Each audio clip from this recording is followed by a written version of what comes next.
3 start करेंगे। 9th class का chapter number 3।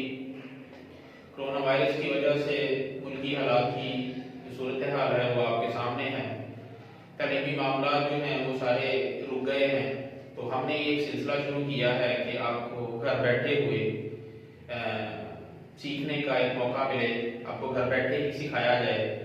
और ये एक वीडियो का तरीकाकार शुरू किया है, इससे हम वीडियो बना के तो अपलोड कर देंगे और बच्चों को आपको इसका लिंक मिल जाएगा, आप इसको देखें और नेक्स्ट अपनी पढ़ाई को कंटिन्यू रखें।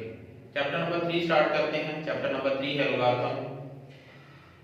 लोगारिथम क्या है, लोगारिथम का इस्तेमाल क्या है, लोगारिथम की डेफिनेशन क्या है, इसकी हिस्ट्री के बारे में थोड़ी सी बात कर लेते हैं। लोगारिथम जो है इसकी डेफिनेशन क्या है। Logarithm is a useful tool, ये एक टूल है, ये एक हथियार है जो हमें मदद करता है for rapid and accurate calculation. Logarithm is a tool, logarithm एक टूल है which we use for calculation। Calculation के अंदर इसका इस्तेमाल करते हैं, किस लिए, क्या हमें ये हेल्प करता है, ये टूल हमारी क्या मदद करता है, रैपिड यानी जल्दी, एंड एक्यूरेट और सही, बिल्कुल ठीक इसका सॉल्यूशन देता है हमें। ये थी लोगारिथम की डेफिनेशन। लोगारिथम कहाँ पर इस्तेमाल होता है। लोगारिथम जो है वो कैलकुलेशन में कहाँ पर इस्तेमाल, लोगारिथम का इस्तेमाल ये है कि जो डिफिकल्ट और कॉम्प्लिकेटेड प्रॉब्लम थी, कैलकुलेशन थी, उसको सॉल्व करने के लिए कोई आसान तरीका चाहिए था।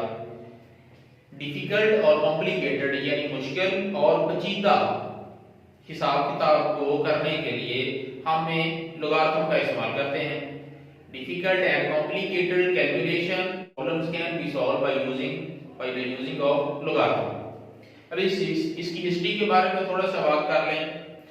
लोगारिथम जो है इसका सबसे पहले आइडिया जो है वो एक मुस्लिम साइंटिस्ट है जिसने इसका आइडिया दिया था, उसका नाम है अबू मोहम्मद मूसा अल-ख्वारिज़मी।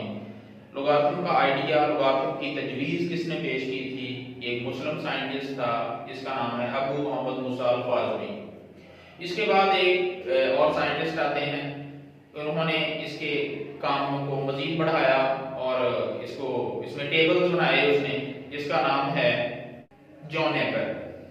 जॉन नेपर ने लोगारिथम टेबल्स का इस्तेमाल किया, इसने लोगारिथम टेबल्स को बनाया और इसने अबू मोहम्मद मूसा अल-ख्वारिज़मी के काम को थोड़ा सा और मजीद आगे बेहतर कर दिया। इसने लोगारिथम टेबल्स का इस्तेमाल किया, इसने ये लोगारिथम टेबल तैयार कर दी। इसने ई बेस को इस्तेमाल करके ई बेस वाले लोगारिथम टेबल्स इस्तेमाल किए। इसके बाद एक और साइंटिस्ट आते हैं हेनरी ब्रिग्स। हेनरी ब्रिग्स क्या करते हैं, उन्होंने इसके काम में जो था जॉन नेपियर, इसके काम में इंटरेस्ट लिया, उसको अच्छा इसका काम लगा, उसने इसके काम को थोड़ा सा मजीद बढ़ाया, इंटरेस्ट लेके दिलचस्पी, उसको इसका काम बड़ा दिलचस्प लगा, उसने इसको थोड़ा सा मजीद बढ़ाया। इसने भी टेबल्स बनाए, इसने 10 बेस वाले टेबल बनाए।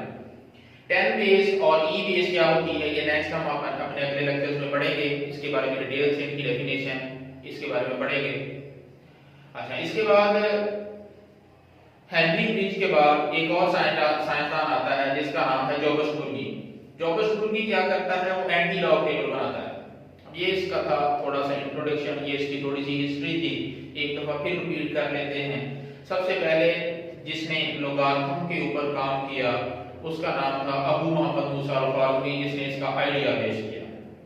इसके बाद आ जाता है जॉन नेपर। जॉन नेपर क्या करता है, वो लोगारिथम टेबल बनाता है, इसने लोगारिथम टेबल्स बनाए, सबसे पहले लोगारिथम टेबल्स इसने बनाए और इसने ई बेस के लोगारिथम टेबल बनाए। ई बेस क्या है हम मजीद अपने अगले लेक्चर्स में पढ़ेंगे। इसके बाद प्रोफेसर हेनरी ब्रिग आता है। हेनरी ब्रिग क्या करता है, वो 10 बेस के टेबल्स बनाता है। उसने जॉन नेपर के काम में इंटरेस्ट लिया, उसको बड़ा दिलचस्प लगा इसका काम, उसने इसमें मजीद वसअत पैदा की, इसके काम को मजीद वसी किया, इसने 10 बेस वाले टेबल बनाए। इसके बाद आ जाता है जॉबस टूर्गी। जॉबस टूर्गी क्या करता है, एंटी लॉग का टेबल सबसे पहले इसने तैयार किया, एंटी लॉग टेबल जॉबस टूर्गी ने तैयार किया।